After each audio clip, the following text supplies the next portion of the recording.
Good evening. I'm Billy. I'm an alcoholic. Welcome, everyone. Sorry about last week. As some of you might have saw what I wrote. I flew into one airport, but my commitment was an hour away in a different time zone. So I messed up. Um, I shorted myself 1 hour in the day. I do want to let everyone know that we will be talking about the bylaws of the AA Grapevine board tonight, which I know is horribly exciting. But we do want to get it out there. And then if people would send me a note, I would appreciate it, even a text. I mean, just a chat. But we are going to start a new series, and that series will start next Monday night, the 2nd of March. Hard to believe it's the 2nd of March already. So it will start with the traditions. And it'll be like normal. Like, listen, we've gone through the whole service manual. The recordings get listened to everywhere. I see the numbers, but when we go to the traditions, a lot more people are going to join for sure. Not everyone is as crazy as all of you who want to hear about the bylaws of the General Service Board and the difference between the original conference charter and the current conference charter and whatever else. But the one thing I want you to tell me in the chat is it's just a request from some people on the West Coast. They would love if this started at 9 o'clock and not 8:30 Eastern time. They would love if it would be not at 5 o'clock or 5:30 their time, but 6 o'clock. But listen, send me a chat and tell me what you think. We're never going to keep everybody happy, and the recordings make it so that we don't have to keep everybody happy because we know that's impossible in AA anyway. So the recordings is kind of like a safeguard against keeping everyone happy. I would say that I hope everybody knows that the final conference agenda, I believe every delegate has it. I can't speak for every delegate, but my delegate has it. I know other people's delegates have it. I believe some of the background is out, maybe not all of it, because some of it is going to take a little more time, but please be in touch with your DCMs and your delegate. Get a copy of that. Find out how they review it. It's different in every different corner of all 93 areas. My delegate's doing a thing on Zoom for like a week, like every night, like going through the committees or having people go through the committees. But everybody does it differently. But I was at Narassa this weekend. Obviously, a lot of people talking about the 5th edition of the Big Book. Obviously, a lot of people, I want to say they're taking 30 stories out that are currently in it. That's but listen, there's lots to discuss. And I would point out that when the plain language Big Book was approved, sometimes people say the board never listens or never hears anybody or anything else, and that's just simply not true. You might not get your way, but sometimes, they do listen and they do hear. And one of the things I heard that just made me happy was that instead of having a reading room with very little time for delegates to read, there is going to be a way for delegates to read in a confidential manner the draft. And that's because people spoke up about, what they didn't think was fair with the plain language Big Book. And I'm not even saying it wasn't fair. I'm just saying that people spoke up and,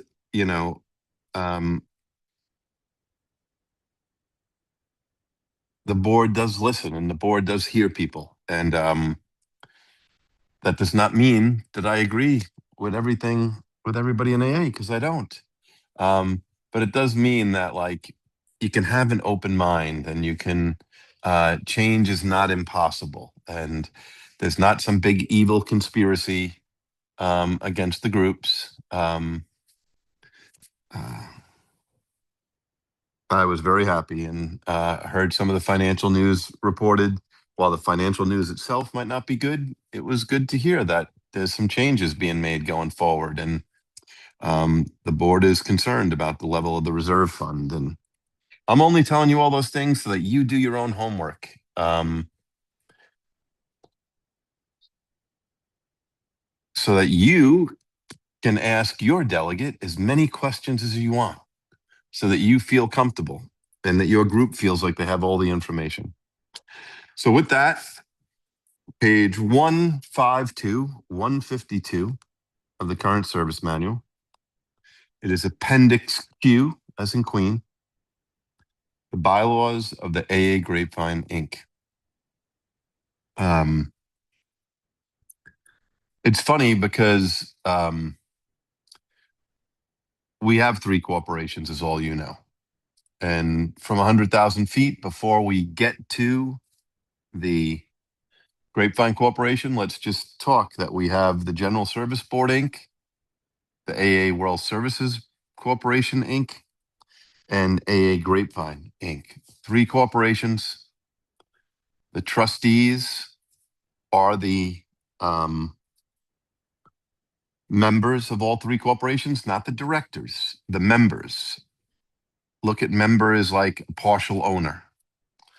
Like those trustees are the partial owners with the other trustees of each corporation. And each corporation is a standalone individual corporation. It is not owned by any of the other corporations. It just happens to have common ownership because the owners of the A.A. Grapevine are the same as the owners of the A.A. World Services Corporation, as the same are the General Service Board of Alcoholics Anonymous, Inc. Somebody was asking me this weekend, how do we get to this point where we have these 3 separate corporations, and why aren't they owned by the General Service Board anymore? And why are they individual corporations? Why can't they just be like a General Service Board and 2 subsidiaries?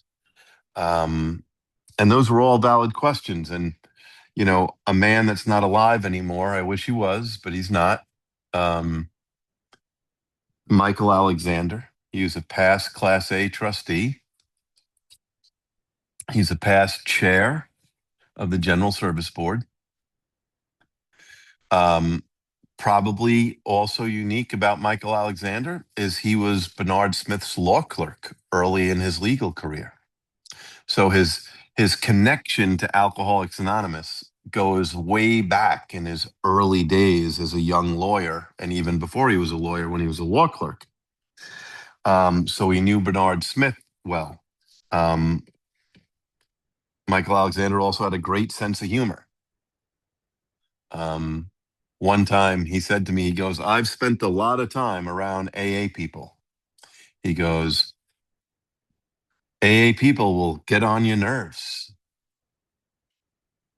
He said, "I could perhaps become the first person that was a Class A trustee that as a result of service in Alcoholics Anonymous became a Class B," which I thought was pretty funny, He had a really good sense of humor. He was a brilliant lawyer, partner at a big firm in New York at the end of his career, and he dedicated a lot of time to Alcoholics Anonymous. But he also had a lot of information about the early corporate structure, which was very interesting.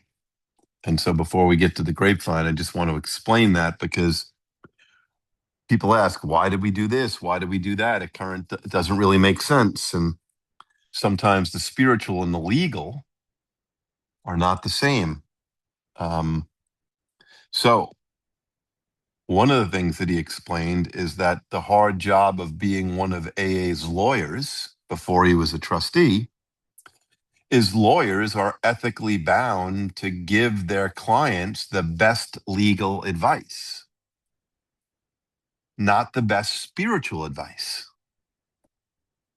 So when they were designing this corporate structure, and a lot happened between the Alcoholic Foundation becoming the General Service Board, then AA Publishing Corporation becoming AA World Services, and then, of course, we have the AA Grapevine Corporation, is it's important to start with, Michael said that like by the time it became, in the mid 60s, early 70s, no one ever expected that AA's service office would have so many employees. By the time we got to 1993, 94, we had like 110 employees. Today we have somewhere between 90 and 100. But we had 110 employees going back in the early 90s. And so when they built this pension program, they obviously were going to have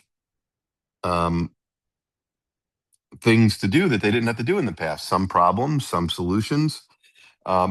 But now they were going to have a pension program, an old style defined benefit pension program for all of our employees, which makes sense because we should treat our employees well.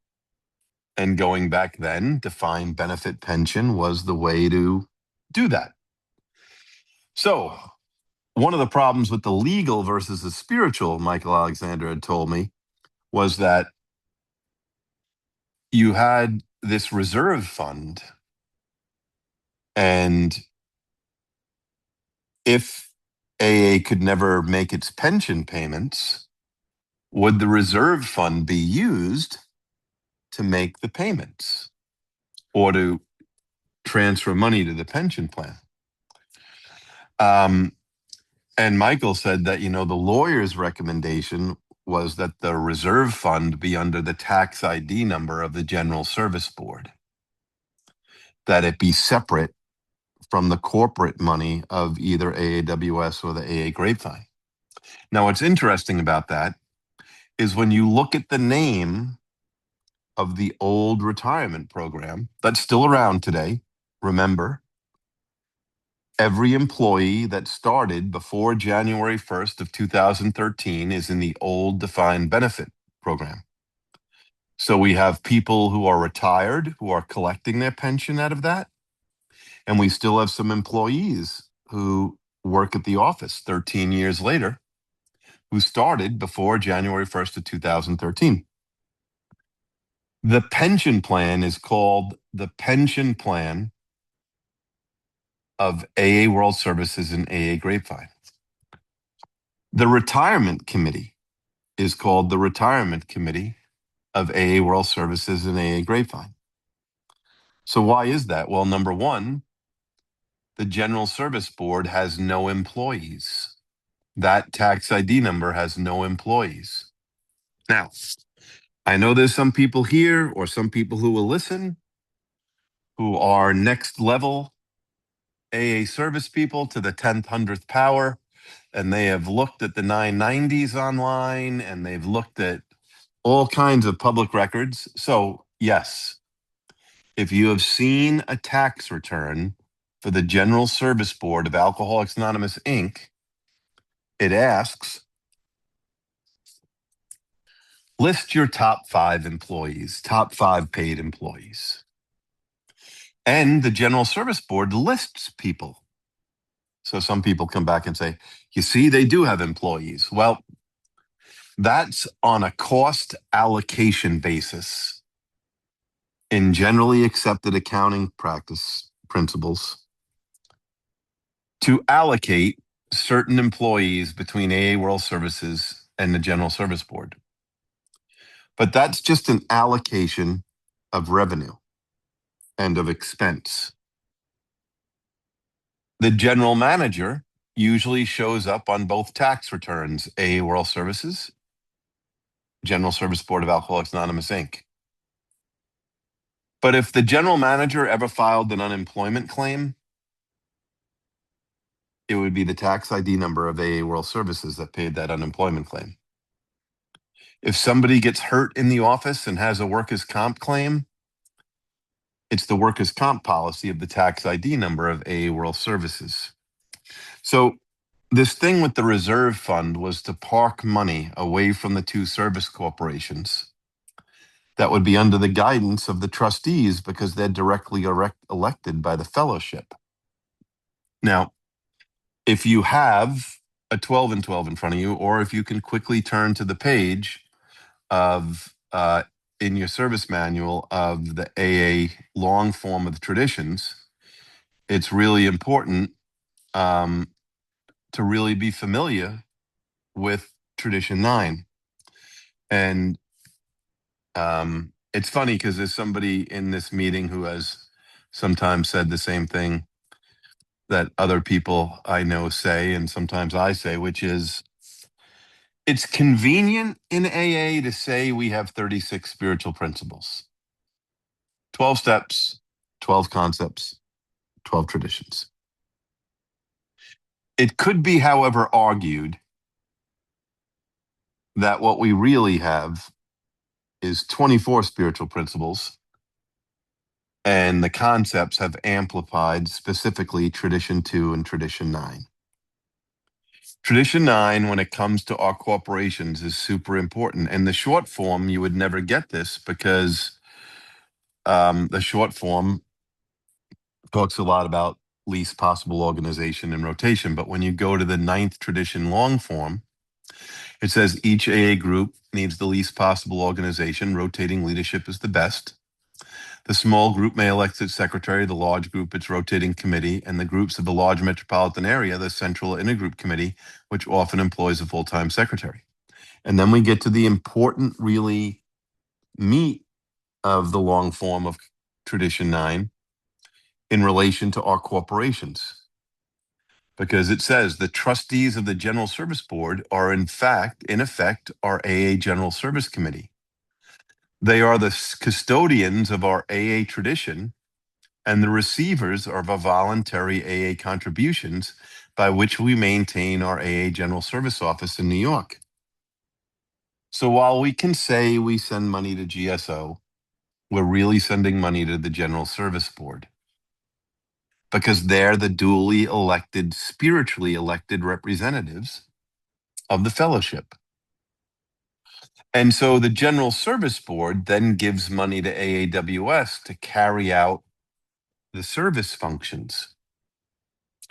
But at the end of the year, if there's anything extra there, it goes back to the trustees, to the General Service Board. And it goes into the reserve fund, which is in a tax ID number that is associated with the General Service Board, not with AAWS or AA Grapevine.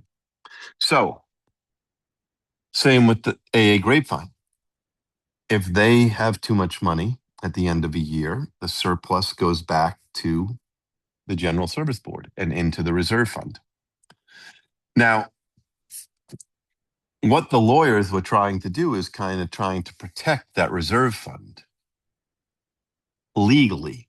And I want to stress that because Michael Alexander told me this. He said, Billy, this was legal in that if the pension or AAWS or the AA Grapevine ever blew up, this money would be over there, walled separately apart. And maybe an argument could be made that the trustees could use this money to reform a new corporation or protect that money somehow. Now, Michael Alexander said, but spiritually, AA would never let that happen. Spiritually, they would say, we owe the money in AAWS or AA Grapevine. We got to pay those bills, which I'm not arguing with his logic. I think spiritually, we're a pay your way kind of organization. However, when he explains it, why was it put separately in a different tax ID number with the trustees? It's because that was the best legal advice the lawyers could give in setting up these corporations. But that doesn't mean spiritually we can't do something else if it came time to pay the piper. So that's why we have these 3 corporations. It's because very well paid, good corporate lawyers set up this corporate system so that we'd be as well protected as any other organization. So we get to Appendix Q, the bylaws of the Grapevine. I want to read the It says the business office of this corporation shall be located at such place within the city of New York as may be fixed by the board of directors. The corporation may establish and maintain offices in any of the states of the United States, possessions, cities, towns therein, as from time to time to be appointed by the board of directors. And then it talks about the corporate seal. Every corporation has a corporate seal. Hardly anybody ever sees it. Doesn't matter how small you are, how big you are. You register with the state, you can get a corporate seal. But Article 2 is where it gets important and where it gets confusing.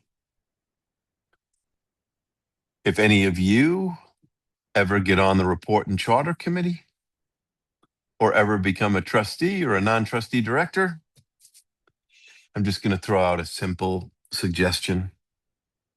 Maybe it never happens. But Article 2 starts out by saying members and meetings of members. It's very confusing to the average AA person in service who's not been aware of our corporate structure. Because one could say, oh, isn't a non-trustee director a member of the Grapevine board? No. A non-trustee director is not a member with a capital M. They're a member of the Grapevine board of directors, but not a member of the Grapevine Corporation. I just wish that there was a little footnote or a little note to the side that kind of made that clear to people in service, because it's so hard to wrap your head around. So it says the membership of the corporation shall consist of those persons who are the members and trustees of the General Service Board. That's who are the members of the AA Grapevine Corporation. No one shall be elected to membership of in the corporation, nor shall such person continue as a member of the corporation, unless such said person shall contemporaneously serve as a member and trustee of the General Service Board. That's why the election, Bernard Smith and the early lawyers was so smart. Think about this.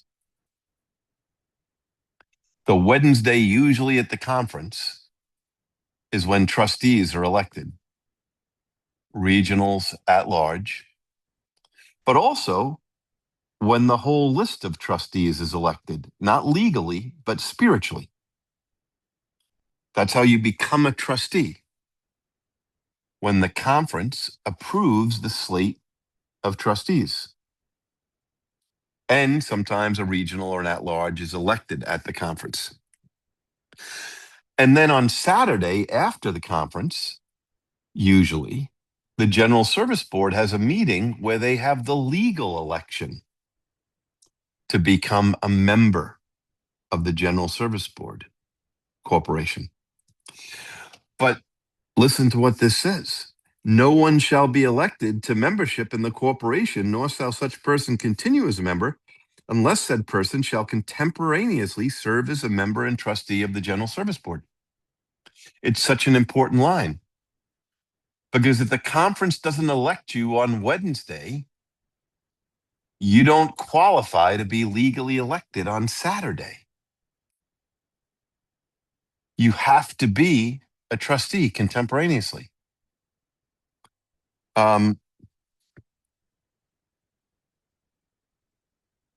The other thing is our terms of office. Take the Class B 4-year term. If you decide you want to stay for an extra year, it won't work. Even if legally the board wanted to make you one, after that Wednesday meeting, by Saturday, you would be no longer a trustee.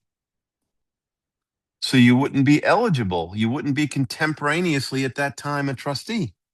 You would be done. So it's very smart writing there. It says rights of members in number 2. The right of a member to vote and all of the members' right, title, and interest in the corporation or its property shall cease upon termination of membership. No longer a trustee, no longer a member of the Grapevine Corporation. Annual meeting. Now, I have said this so many times because it's so confusing, but some people get so interested. There is only one place to see in writing what we're going to read right now in the annual meeting.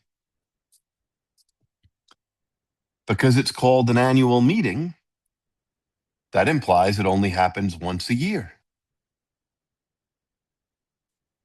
The meeting of the members of the corporation only happens once a year, usually, unless there's an emergency meeting. So again, I will go through just kind of slowly. At that general service board meeting after the conference, the General Service Board of Alcoholics Anonymous, Inc., the old board, the one that was just at that conference, opens up a meeting. At that meeting, they will suspend it and they will open up a meeting of the members of the AA World Services Board.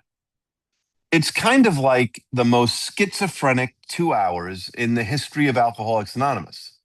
Because remember, we're talking about the same people. They're just putting a different hat on.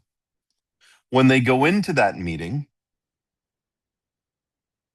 they're acting as the General Service Board of Alcoholics Anonymous, Inc., and they open that annual meeting. They then suspend that opening meeting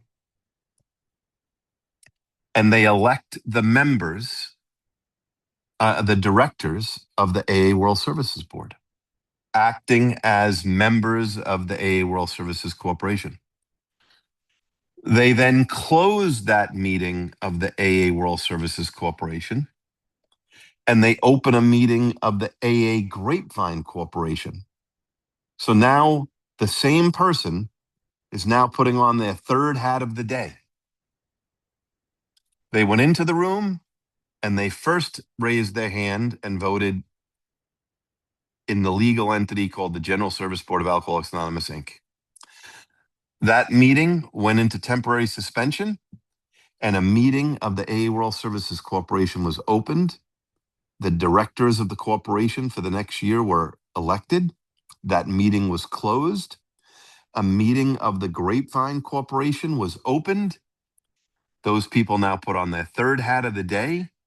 They elected the directors of the AA Grapevine Board for the next year. They then closed that meeting and then reopened the meeting of the General Service Board. And even though they still have the hat on they had the first time, I call it hat 1B to make it even more confusing, because now the General Service Board has to elect legally the General Service Board for the following year. So use me as an example. In 2017, I walked into that room a current General Service trustee, and at the time, the chair of AA World Services. I took part in the first part of that meeting, and then they went into suspension. They opened up a meeting of the AA World Services Corporation, which I'm still a member of. And I voted for the directors for the next year. They then closed that meeting and they opened up a meeting of the AA Grapevine Corporation. And I'm still a member of the AA Grapevine Corporation. And so I voted for the new directors for the next year. That meeting closed. The General Service Board reopens their meeting. And now we elect the trustees for the next year, where I raised my hand, basically removing myself. Now, my replacement, because he was a non-trustee director, was in the visitors section of the room. Once that vote was over, I got up from my chair, turned around, shook hands with David N., and he took my seat, and I went to the visitors section. The only way you could see that in writing is to your delegate after the conference usually sends out the advisory actions, the additional considerations. It's not every year, but most years they send out committee recommendations that did not receive 2/3. Some years they send out a PDF of committee recommendations that received more than 50%, but not 2/3. But those are the common documents that the delegates will send out to their area. But one of the things that the delegates can also get is the minutes of the membership corporations for those annual meetings. The General Service Board, Part 1 and Part 2, and both meetings of the A.A. Grapevine Corporation and the A.A. World Services Corporation. But unless there's an emergency meeting during the year, that is the only place you're going to see those members acting as members, because as per Concept 8, Part B, remember the beginning of Concept 8 says the trustee's job is to manage, administer. But Part B says they exercise their custodial oversight by election of the directors of these corporations. So we're really talking about Concept 8, Part 2, Part B, the election of the directors. The only place you're going to see that is in those annual meetings. The only time you'll usually see an emergency meeting of one of the affiliate board corporations, the members, is if there's a question about somebody who passed away or is sick and they need to fill in a director. They need to have an emergency meeting of the corporation. In the possible removal of a trustee, there has to be an emergency meeting. So other than that, you're not going to see a meeting, you're not going to see meetings of the members of the A World Services and the A Grapevine. So it talks about the notice of the annual meeting in Section 4, and how that has to go out. Section 5 talks about special meetings. It says special meetings of the members other than those regulated by statute may be called at any time by the chair of the corporation. A special meeting may be convened by members entitled to cast 10% of the total number of votes entitled to be cast in such a meeting, who may in writing demand a call for a special meeting. So that means you only need 10%, not of the board of directors, but 10% of the trustees, of the members of the corporation, to request a special meeting if the chair refuses to have one. Section 6 goes into notice of special meetings and how that has to happen. And then we get to Section 7. A lot of people have no idea this exists. Section 7, proxy. Remember, we're talking about not a meeting of the board of directors. We're talking about the meeting of the members. It says a member may authorize another person or persons to act for the member as proxy by providing such authorization in writing, including, God, we say we're so modern and you can still fax it, including by face smile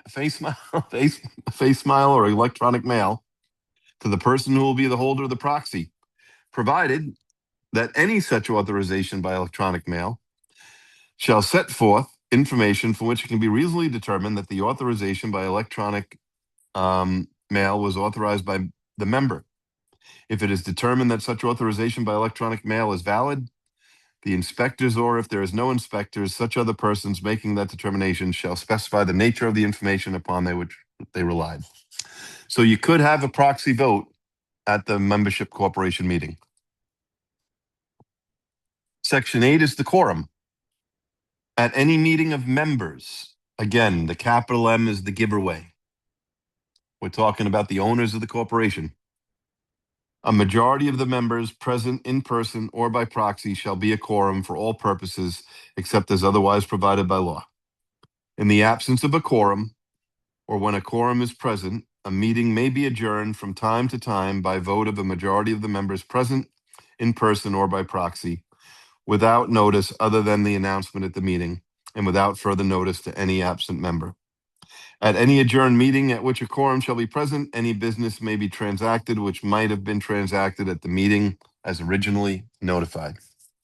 So that means if you adjourn the special meeting, you don't have to meet the notice requirements for when that notice goes back, when that meeting reappears. Section 9 goes into waiver of notice, very legalistic, about how can you waive notice.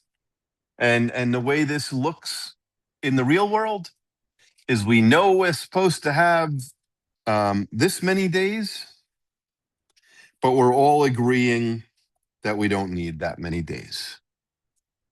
And then section 10 is the order of business at the annual meeting, a reading of the minutes of the previous meeting. So that would be last year's annual business meeting minutes, not the board of director minutes. Report of its officers, which is usually very quick. Election of directors. Consideration of budget. Communications, unfinished business. This is a very quick meeting during the board section of the General Service Conference after the conference. It's very quick.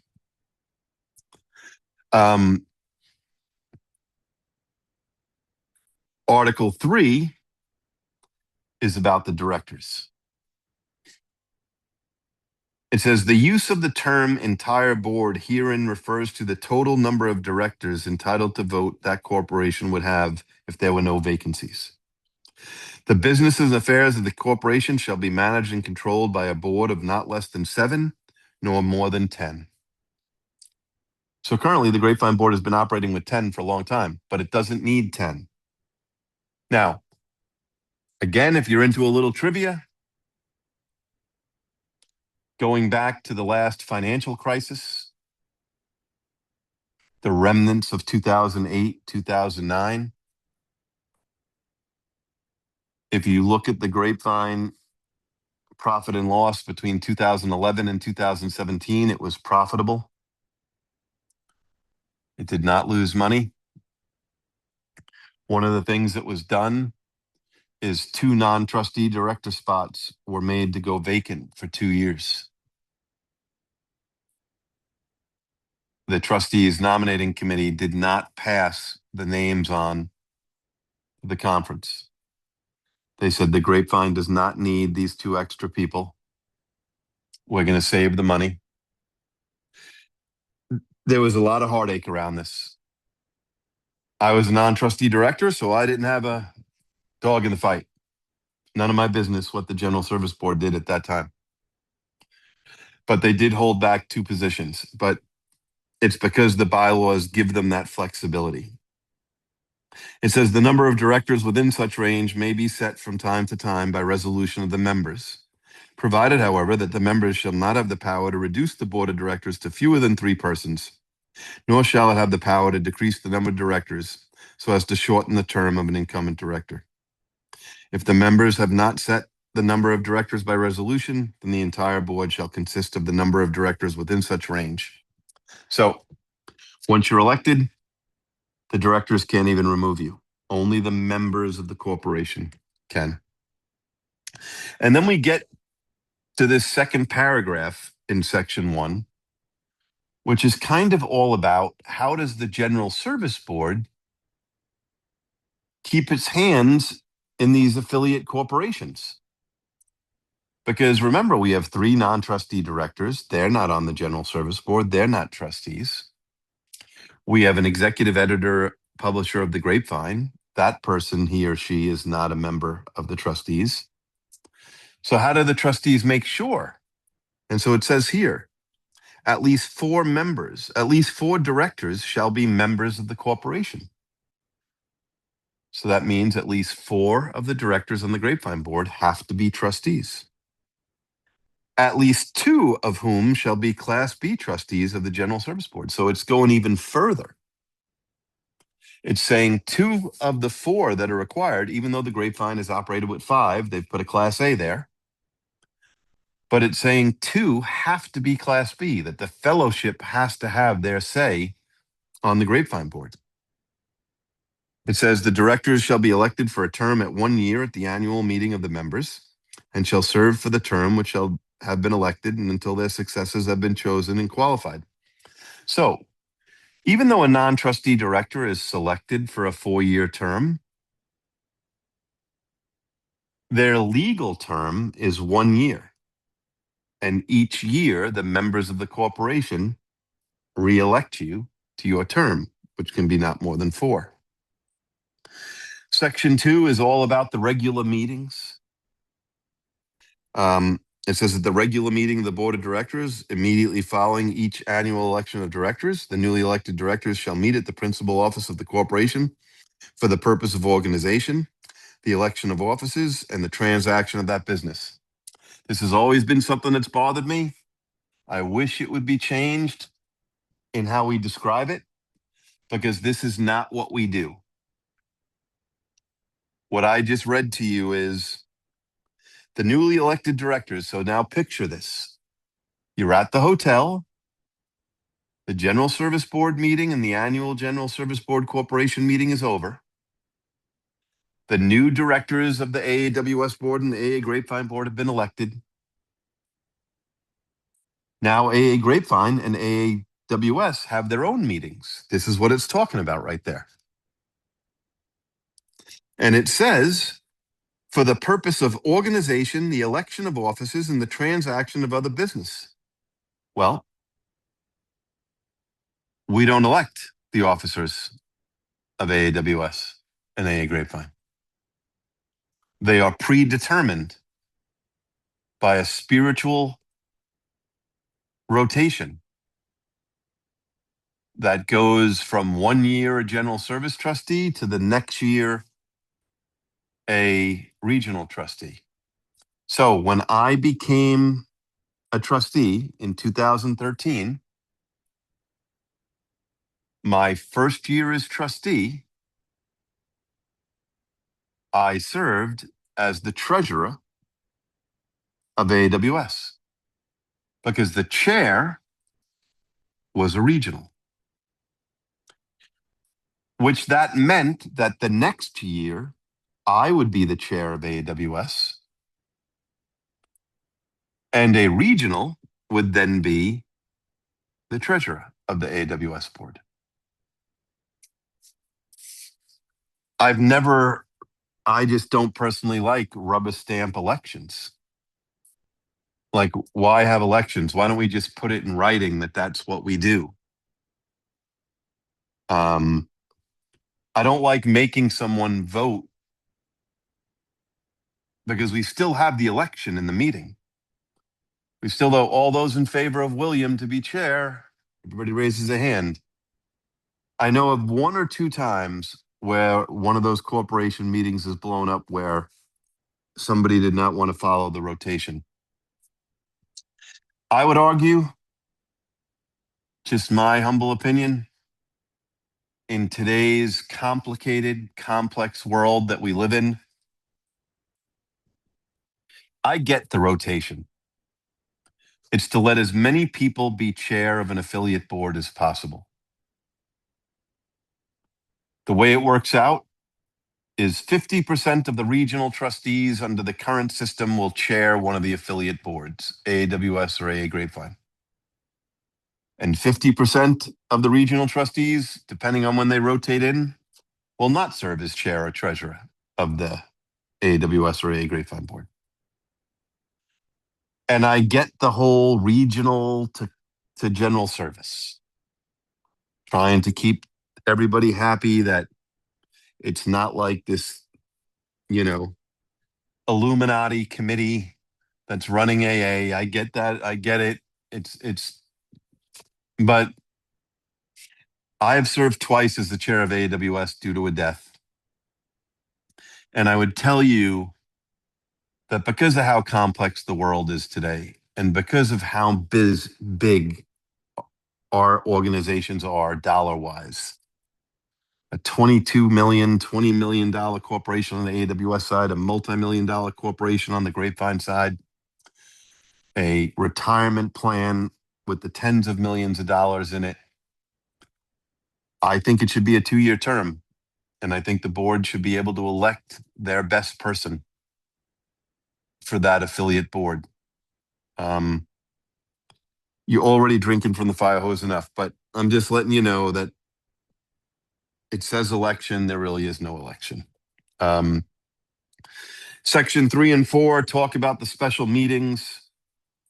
Section 5, you can tell when this was written, definitely pre-COVID. Participation by meetings, by conference, telephone.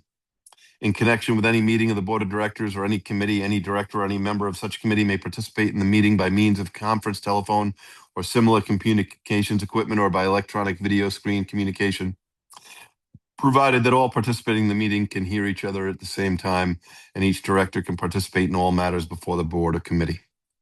So we do have it in there that people can participate. And even, I don't care if you use WebEx, Zoom, GoToMeeting, whatever your fancy is, it would meet the definition of telephonic conversation conference. Chair of the meetings. At the meetings of the board of directors, the chair or vice chair, or in their absence, a pro tem chair chosen by the directors shall preside. This was put in 2000, I want to say 14 or 15. This is not how this used to read, and not how AWS used to read. It used to be that the president of AA World Services, who is the general manager, would step in the board chair's absence, and the executive editor publisher of the Grapevine would step in the absence of the Grapevine board chair. But in the early 2000s, leading to 2010 and 11, New York state law changed. By the way, that law is not called the nonprofit law. It's called the not-for-profit law. Each state kind of has their own label. But there was a CEO president of a nonprofit in New York that got themselves into trouble financially. And the state changed the law on who can be the chair of a nonprofit board. It cannot be an employee. So each corporation had to put a vice chair in their elected officers, and then change the succession, which it is here. So the way that would work, it would be the vice chair if the chair wasn't there. And in their absence, a pro tem chair chosen by the board of directors, but the person chosen could not be an employee because that would violate the not-for-profit New York law.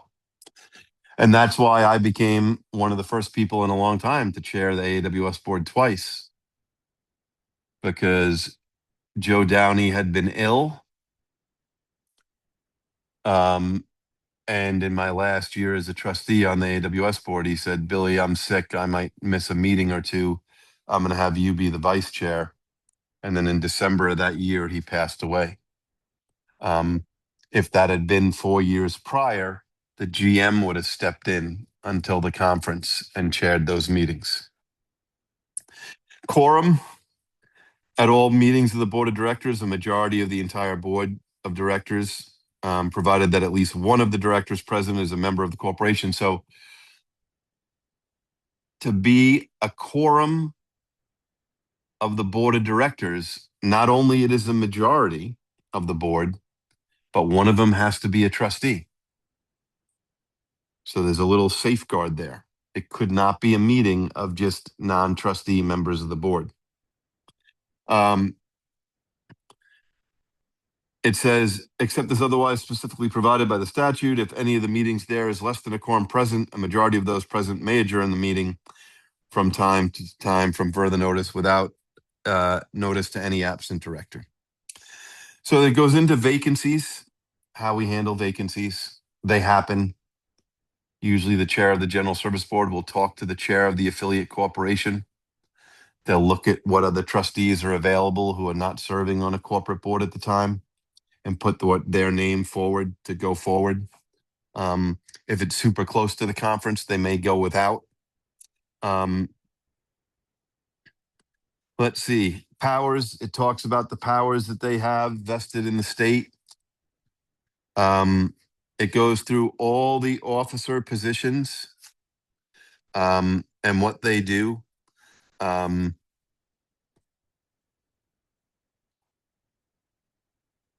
The president is, of course, in the Grapevine, the executive editor, publisher of the Grapevine board. It goes through all the committees. I want to just jump quickly because that stuff is pretty self-explanatory, but I'll take questions on it. But I want to go to indemnification, Article 6.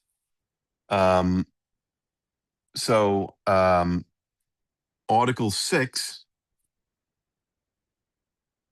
is about that we're not going to ask you to serve and your house or your assets are going to be at risk.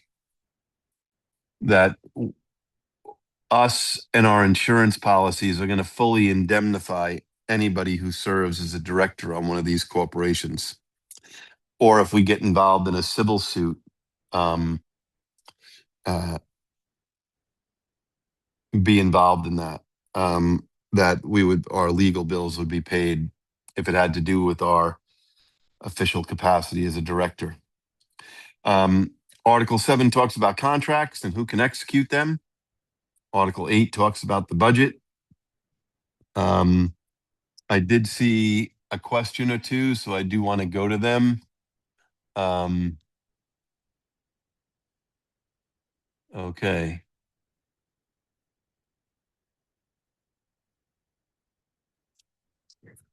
Can the conference change the bylaws of any of the boards? I thought I read that the conference has to approve the changes in the bylaws. Awesome question. I didn't even see who asked it. Great question. This is an easy answer, but it is a pet peeve of some people in the fellowship right now. So the bylaws of the General Service Board cannot be changed by the General Service Board. Per the conference charter, the conference has to approve changes to the bylaws of the General Service Board. The conference does not have to approve changes to the bylaws of the AAWS Corporation or the AA Grapevine Corporation. However, the General Service Board is the only one who can do that because they're the members, not the directors. Only members of the corporation can approve the bylaws. Some people feel that we shouldn't have any kind of echo chambers in Alcoholics Anonymous, that if the bylaws of one of the affiliate corporations are changed, even though the conference doesn't need to approve it, there are many who feel the conference should be made aware. The conference members should, as a person who's been a trustee and a chair of AAWS and a chair of the trustees nominating committee, I would think that it would be good practice if the bylaws of the AWS board or the AA Grapevine board corporations are changed. Those changes should be sent out at least to all the delegates so they have an idea of what is going on. But that is the current rule. The conference only has to approve changes to the General Service Board. Let's see.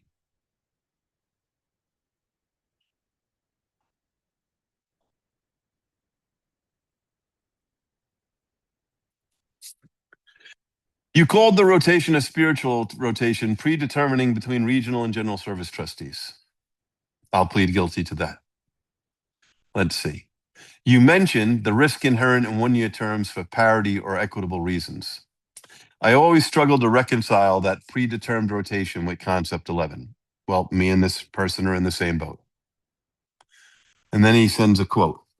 The composition of these underlying committees and service boards, the personal qualifications of their members, the manner and induction into service, the systems of their rotation, the way in which they're related to each other, the special rights and duties of our executive staffs and consultants, together with a proper basis for the financial compensation of these special workers, will always be matters for serious care and concern. Can you share on the reason we don't let each board choose the best available, and if they choose to allow 2 one-year terms? So I'll give some history. Prior to like 1989, all general service trustees had to live within driving distance of New York. At that time, they were referred to as in-town trustees. If you go back further, what we call a trustee at large today was a general service trustee. What we call a general service trustee today was one time an at-large trustee.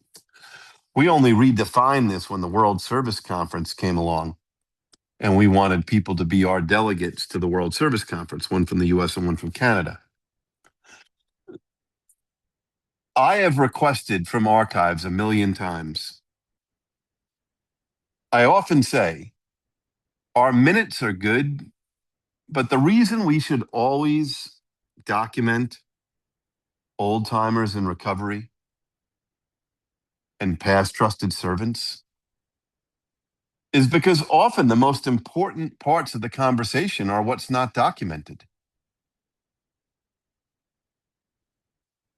We tend to document minutes and seconds and what was approved, but not the thought process that got us there, which is so important. So, for those of you that might not know, there are some people in the fellowship that hate the kind of non-trustee director and general service trustee I am, because I got to serve to 8 years. And then you could expand that because I was an appointed committee member for 4 years. So I'm really from the Illuminati, okay? I'm really part of this big conspiracy to control Alcoholics Anonymous, which is so funny because I never saw it firsthand. Do I see people that sometimes are aligned with each other? Of course. But I've never seen this kind of general service trustee versus regional trustee. In fact, without anybody getting mad at me, based on when I was on the board, in the last couple of years, I see more regionals who are acting like general service trustees used to act, or what they're accused of acting like. The reason for the regional versus the general service trustee was to make sure that there was not some kind of entrenched leadership, that the fellowship knew that the regions, because they elect directly they don't elect directly with the trustees, but they take part in it directly. It would be a way so the fellowship knows at least every year a regional is chairing one of the affiliate boards. But, I can, give you a lot of quotes. If you serve on the general service board and never go to an AAWS or an AA Grapevine board meeting, there's so much information you're not hearing. Regional trustees serve their second and third year, usually in a proper rotation on one of the corporate boards. They kind of parachute in and parachute out their second and third year. And somebody who only serves on that board for 2 years is going to be the chair usually for one of those years, half of the regionals. depending on the rotation. So I get the parity thing. I just don't know if it's best for the fellowship. I think it's become so complex that why can't the board elect their own chair? Why tell people who to vote for? And 2 years, I think, would bring some continuity to it. I mean, the real reason, and listen, I'm open-minded. I don't want to get rid of general service trustees and non-trustee directors. Obviously, I was one. But there's a real purpose for those, because you have to have been a non-trustee director to be a general service trustee. The institutional history that you bring to that board is paramount. Like, you've been there consistently. You can tell somebody why we were thinking about this 2 years ago. If they changed it to 3 and 3, that wouldn't be the worst in the world to me. But not get rid of them. I do think, as I read that section from the concepts, it would be good to let a board chair of one of the corporations have 2 years. The general service board chair serves for 4 and can be a B or an A. So we currently have a B who is an at-large. So I don't know. All the people I've talked to, most of them are not alive anymore, but the gift of being young and being active in service in the 90s and a delegate in 99 is I knew the Michael Alexanders and the Jim Estells and the Gary Glens and the George Dorseys and all of them. And you try to talk to as many of them as possible. It really was to be sensitive to the fellowship, not thinking that there was some kind of entrenched leadership. But sometimes the good is the enemy of the best, as we all know.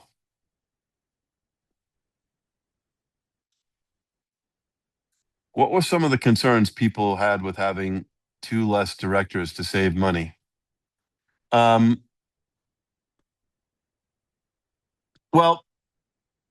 it had already been announced that those 2 people were selected by the Grapevine board.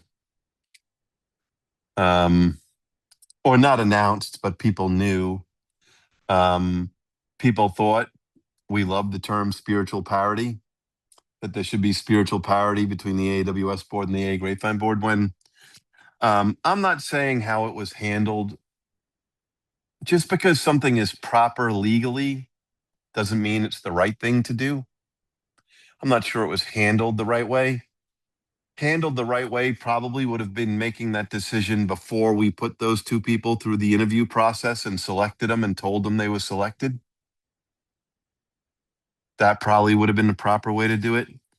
I don't worry about parity because AWS is 5 or 6 times larger revenue-wise than the Grapevine. It makes sense that it might be a little larger, but that did happen. That did happen at the conference for sure.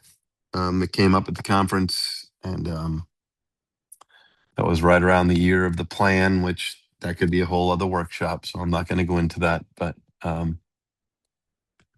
let's see the next question.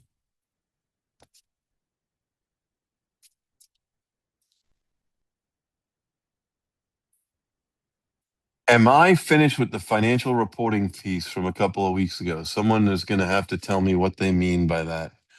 Do you mean the last quarterly financial report that was sent out by the board? Whoever, the person who asked that question, please let me know what you mean. No, what do you mean? The financial reporting piece from a couple of weeks ago.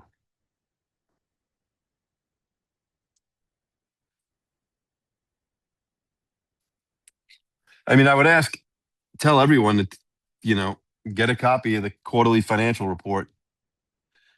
January's isn't out yet, which would be the 4th quarter, but the 3rd quarter one is out.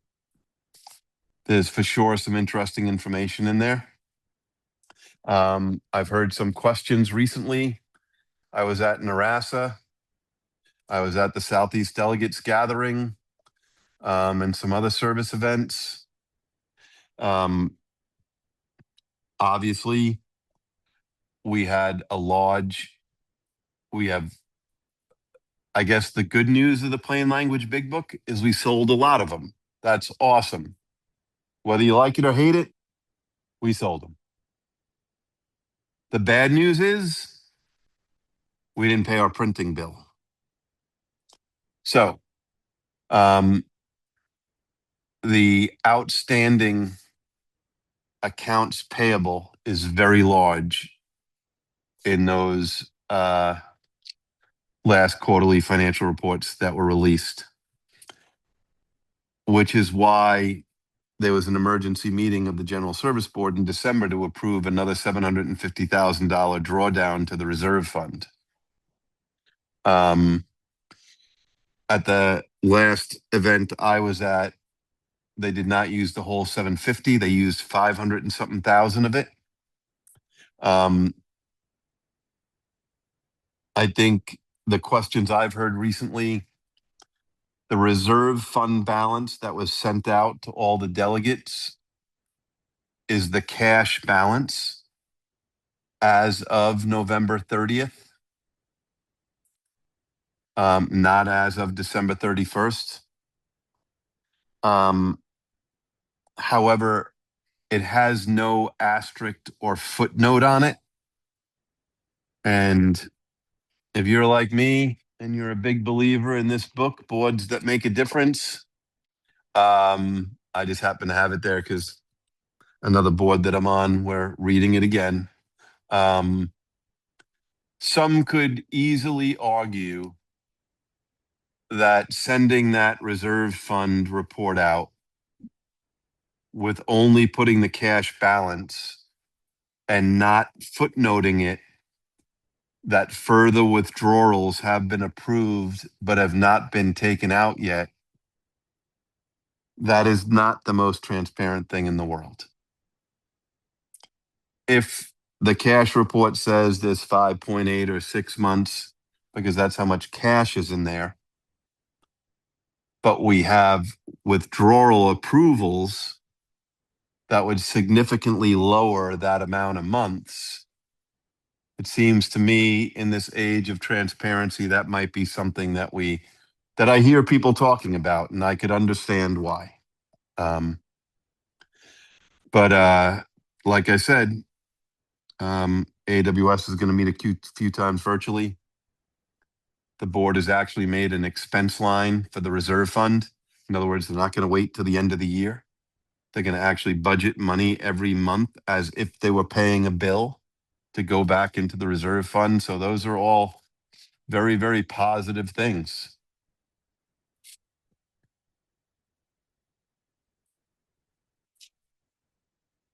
Okay. Is the conflict of interest a thing with the legal members? Does this limit what they can get into in their professional lives if they end up becoming a member? Maybe in things like publishing, video production, and other things. Great question.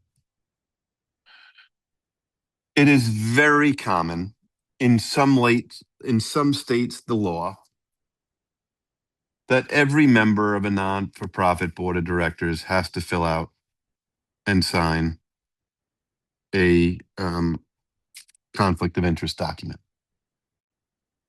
even for many profit corporations. It does not tell you what you can do for a living. What it is concerned with is, do you individually, or do you work for a company, or serve on the board of the company, or on the officer of a company that has financial interactions with the corporate board that you serve on? It doesn't mean you can't do it, but it does mean that the other board members have a right to know. And it does mean that you'll probably have to recuse yourself if you work for a company that's doing business with the General Service Board, AWS, or Grapevine, that you would have to recuse yourself on votes that affect that company. But there is nothing, I've heard some comments.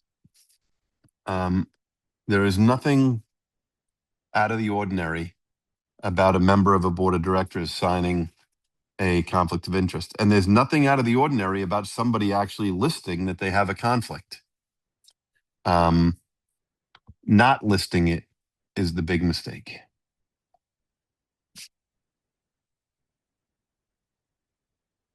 So would you then have to break anonymity with the other conflicted board professions you were in? No, again, it's not for the profession. It has nothing to do with what you do on the outside. It has to do with you sitting on the board of AA Grapevine, AAWS, or AA Grapevine, or AA General Service Board. You need to sign a conflict of interest for them, and you need to let them know about it. I will tell you this, though. You will lose some of your anonymity if you serve as a trustee or a member of the board of directors of one of the corporations, because your name will be listed on the 990 report as a member of the board. Now, it doesn't say you're an alcoholic. It doesn't say which ones are A's and which ones are B's. So I get if some investigation was ever started, they could open up the service manual and say, oh, wow, some of the trustees are alcoholic. But yes, we don't get to say, we don't get to put our names on the IRS forms. My name is on 8 years of AAWS tax returns and 4 years of General Service Board tax returns. So, but I don't need to tell my business that I'm on the AAWS board, not unless I own that business or I'm on the board of that business and they were doing business with AAWS or receiving money from them. Any other questions?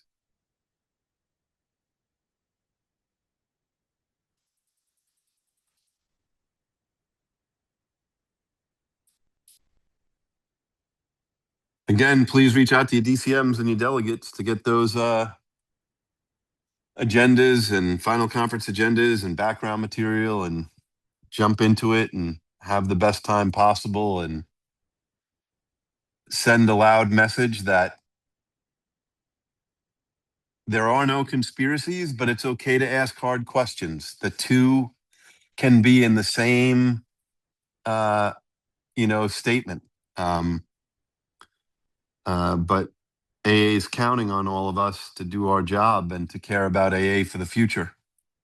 And there's some important questions out there. Should the Grapevine receive contributions? Should we print the 5th edition?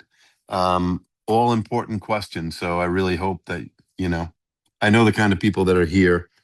But I only say the thing about conspiracies because the kind of people that are here are the kind of people that where you live, people are coming to you for information and asking you for your opinion on things. And, at the end of the day, I'll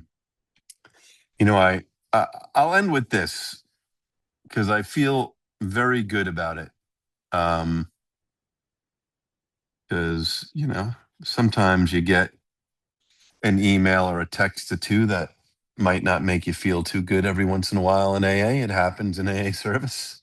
But yesterday I got this and I was like, you know what, Billy? Thank God I had good role models in my life. It just said, hey, Billy, I was out with some people. I'm leaving the names out. And they were sharing how supportive and encouraging you were when talking about so-and-so not getting non-trustee director. And you sharing about the history and applying several times.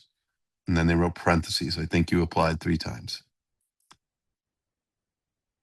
And I wrote back, our job should be to encourage all without giving false hope. I tried to make the point it's never about you applying, whoever you are. It's about the timing and what the board needs at the time, which only they know. And that's why you have to keep applying. It was an extreme privilege to serve at that level. The math is simple. Very few will ever get the chance. The least we can do is encourage people. So I just want to remind people, that's our job, to encourage people to be involved in service. And yes, On one side, we have people who have never seen something that was not a conspiracy. And on the other side, we have people who seem they've never drank enough Kool-Aid and never had enough rubber stamps in their hands, right? But those are the extremes. The rest of us should be somewhere in the middle, realizing that those extremes are out there, but let's encourage people to be involved in service and be involved in AA. So that's it. I will close with the responsibility statement. I'm responsible when anyone anywhere reaches out for help. I want the hand of AA always to be there. And for that, I am responsible. Have a good night, everybody.